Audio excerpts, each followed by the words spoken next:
চট্টগ্রামে ডেঙ্গুর প্রকোপ বাড়ছে। প্রতিদিনই হাসপাতালগুলোতে বাড়ছে ডেঙ্গু আক্রান্ত রোগীর সংখ্যা।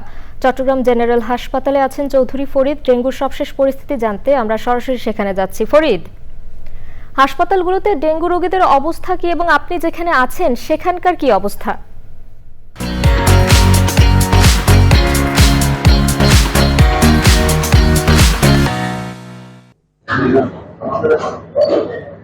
হ্যাঁ, ধন্যবাদ। সারা দেশের মতো চট্টগ্রামও ডেঙ্গু আক্রান্ত সংখ্যা বাড়ছে। আপনারা জানেন গতকাল বাংলাদেশের সর্বোচ্চ ডেঙ্গুতে মৃত্যু হয়েছে প্রায় 11 জন। চট্টগ্রামে একটা বলতে চাই, চট্টগ্রামে এই যে গত 24 দিনে চট্টগ্রামে মারা গেছে হলো 15 জন। এছাড়াও গত এই যে 1 বছরের মধ্যে চট্টগ্রামে মারা গেছে প্রায় 39 জন। গতকাল চট্টগ্রামে ডেঙ্গু আক্রান্তের সংখ্যা ভর্তি হয়েছে বিভিন্ন হাসপাতালে 51 জন।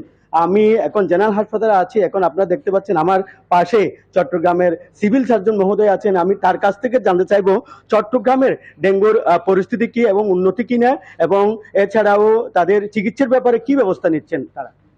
ধন্যবাদ সমগ্র দেশবাসীকে। আসলে চট্টগ্রামে ডেঙ্গু আক্রান্ত রোগী একটু বাড়তির দিকে ছিল। বর্তমানে আমাদের এখানে গতকালকে 51 জন ভর্তি হয়েছে এবং সারা দেশের মধ্যে আমাদের চট্টগ্রামে 1838 জন রোগী ভর্তি হয়েছে। আমরা আশা করি ডেঙ্গু আমরা কন্ট্রোলে নিয়ে আসতে পারবো।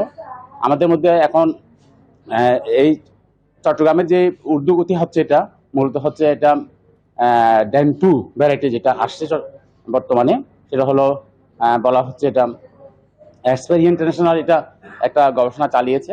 সেই গবেষণার মধ্যে পাওয়া গেছে সেটা হলো ডেন2-র কারণে একটু রোগীর জটিলতা এবং মৃত্যু হার বাড়তেছে। এটাকে কিভাবে রোধ করা যায় বলে মনে করেন?